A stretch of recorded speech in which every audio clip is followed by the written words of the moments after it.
Hello guys, ആരാധിക്കുട്ടി YouTube ചാനലിലേക്ക് എല്ലാവർക്കും സ്വാഗതം. ഇന്ന് നമ്മൾ ദോശയാണ് ഉണ്ടാക്കുന്ന ഓനിയൻ ദോശ. ഇതിന് ചമ്മന്തി വേണ്ട, സാമ്പാർ വേണ്ട, വെറുതെ കഴിക്കാൻ നല്ല ടേസ്റ്റാണ്. അപ്പോൾ നമുക്ക് പോകാം വീഡിയോയിലേക്ക്. ദോശമാവ് ഇവിടെ റെഡിയാണ്. പാകത്തിന് ഉപ്പൊക്കെ ഇട്ട് റെഡിയാക്കി വെച്ചിട്ടുണ്ട്. പിന്നെ ഞാനൊരു സവാളയുടെ പകുതി എടുത്തിട്ടുണ്ട്. അതിലേക്ക് നമുക്ക് ഇച്ചിരി മുളക് പൊടി ഇട്ട് കൊടുക്കാം. അല്പം ഉപ്പ് ചേർത്ത് കൊടുക്കാം. കുറച്ച് വെളിച്ചെണ്ണ ചേർത്ത് കൊടുക്കാം. ഇനി ഇത് ശരിക്ക് തിരുമ്മി നല്ല മിക്സ് ചെയ്യണം. നന്നായിട്ട് ഉപ്പും മുളകൊക്കെ പിടിക്കുന്ന വിധത്തിൽ. ദോശക്കല്ല് വെക്കാം. ചട്ടി ചൂടാകുമ്പോൾ നമുക്ക് ദോശക്കുള്ള മാവ് ഒഴിച്ചു കൊടുക്കാം.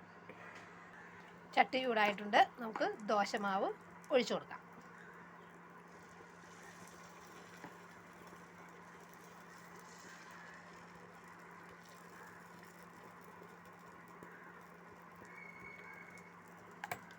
ഇതിലേക്ക് നമുക്ക് സവാള ചേർത്ത് കൊടുക്കാം.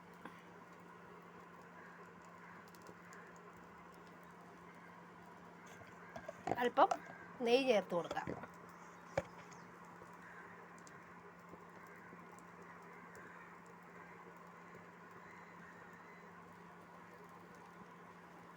ഇത് വെന്തിട്ടുണ്ട്. നമുക്ക് മറിച്ചിട്ട് കൊടുക്കാം. ഒരിക്കലെങ്കിലും ഇതുപോലെ നിങ്ങൾ ഉണ്ടാക്കി നോക്കണം. ഇഷ്ടപ്പെട്ടാൽ ലൈക്ക് ചെയ്യണം, ഷെയർ ചെയ്യണം, സപ്പോർട്ട് ചെയ്യണം.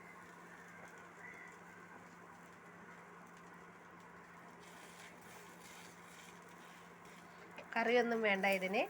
ഇത് വെറുതെ കഴിക്കാൻ നല്ല ടേസ്റ്റാണ്. അപ്പോൾ പുതിയൊരു വീഡിയോയിലേക്ക് വരുന്നത് വരെ എല്ലാവർക്കും ബൈ ബൈ.